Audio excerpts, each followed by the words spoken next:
we've been waiting and hoping for the day when the searchlights of science would pick out our invisible enemy and give us the power to stop that enemy from making us ill. And now the scientists have done it.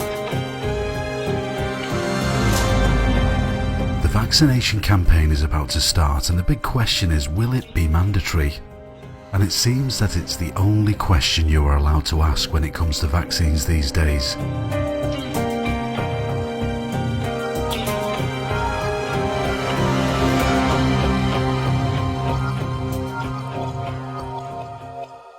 People have been writing to me for months, terrified that a vaccine will be compulsory. And I've responded by saying, don't be so absolutely ridiculous. It could never possibly happen. We're a conservative government, after all.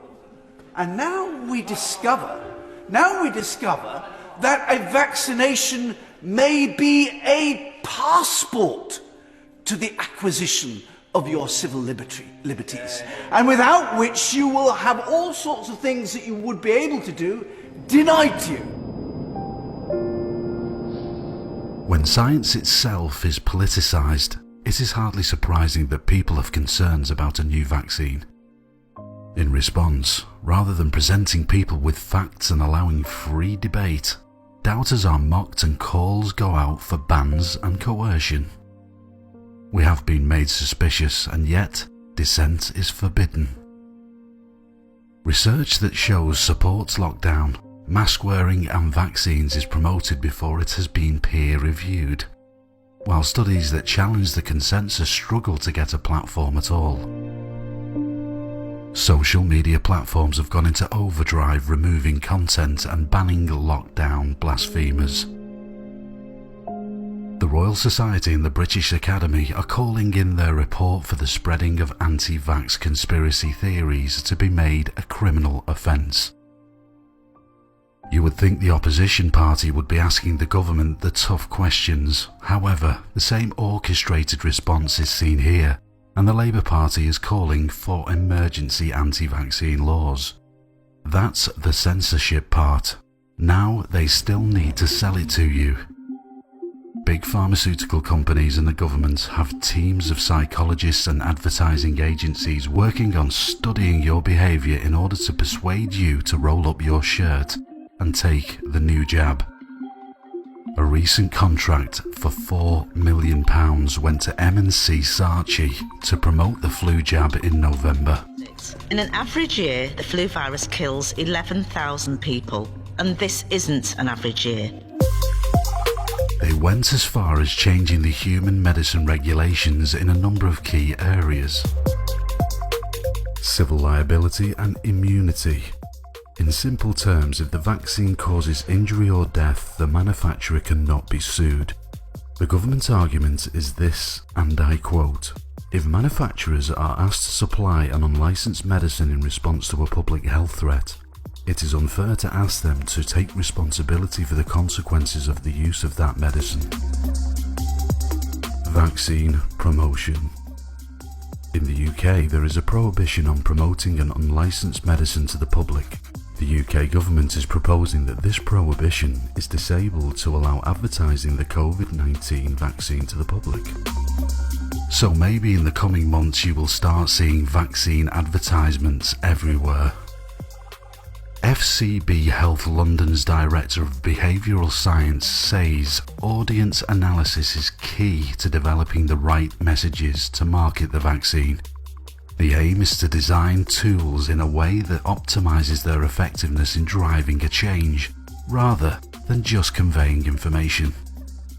In the UK, plans by the NHS to enlist celebrities to help with marketing the vaccine includes Instagrammers and TikTokers that will also be used to help promote bridgeheads into hard-to-reach demographics.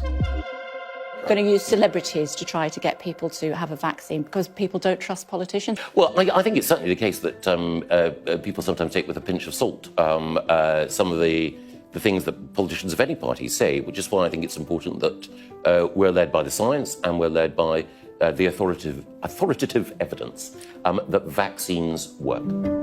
So far, they addressed any vaccine opposition by censoring it, achieve maximum reach by mass advertising, and the final step is imposing restrictions on those who do not wish to take it, whatever their reasons may be, and incentivizing those who do take it.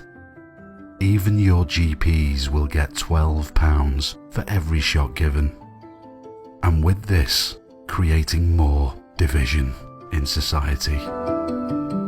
I'm talking to my colleagues in other airlines around the globe, and I think it's going to be a common theme across the board. And what we're looking at is how you can have a vaccination, a passport, an electronic version of it that certifies what the vaccine is it acceptable to the country you're travelling to. So there's a lot of logistics, a lot of technology that'll be needed to put in place to make this happen. But the airlines and the governments are working on this as we speak.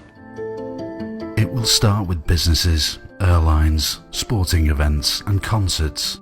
Then once the public gets used to the idea, it will become a requirement to gain entry visas to travel or even apply for a passport. Can I say that that would be absolutely disproportionate to a virus with a mortality rate of verging on 1%. It would equally be a terrible precedent to set for other vaccines and medicines. So to answer the question we asked at the beginning of the video, technically it won't be mandatory at the start. But if we get to the point that you cannot travel, attend a concert or gain certain employment because you choose not to be vaccinated, isn't this discrimination to say the least? If the government turns a blind eye to allowing businesses like airlines and restaurants to refuse to let people in unless they've had the vaccination, the government's got to decide whether it's willing to allow people to discriminate on that basis. Discrimination. It would be vaccination-ism, which we must of course resist. Censorship does not change minds, never has. Instead, the doubts are often redoubled. Once you start censoring and fining and arresting, people start to question your intentions. We need people to take it. We don't know if this vaccine will prevent transmission or any of them. We have to wait for the science to tell us. Nobody wants lockdowns and to see the damage they do. But if you want that dream to come true, as quickly as it can come true, then you have to take the vaccine.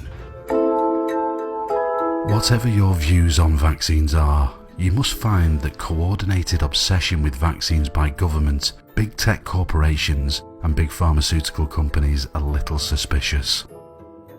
COVID-19 is nowhere near the list of top killers to be warranted such a disproportionate response. The entire global scientific community is working together to beat this thing. And we're using science to help make it happen. Because when science wins, we all win. If all of these efforts were purely for the good of humanity, why are private pharmaceutical companies allowed to profit from it? What we are seeing now seems like the governments, big tech corporations and big pharmaceutical companies are furthering their agenda for more dominance at our expense. Just take a look at their share prices, then go and ask any business on your street how they are doing.